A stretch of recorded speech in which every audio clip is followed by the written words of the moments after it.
Sa huling hakbang, ako'y mag-iisip. Mahal, narinig ko ang bawat salita, bawat linyang puno ng alinlangan at pag-alala. Ngunit paano kung ako'y napagod sa palaging pag-unawa, sa pusong hindi ako agunang tinibok?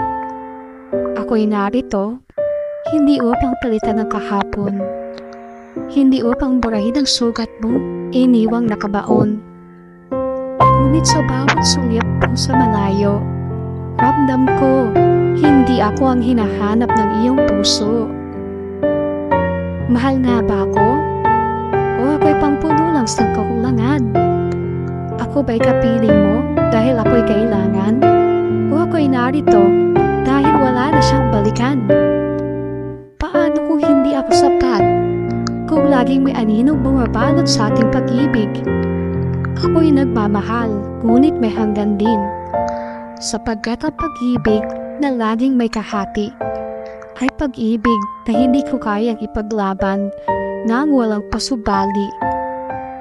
Kaya bago ko gawin ang dulong hakbang, itatanong ko muna sa sarili, ako ba ang pipiliin mo? Hindi bilang panakip, kundi bilang iyong tadhana.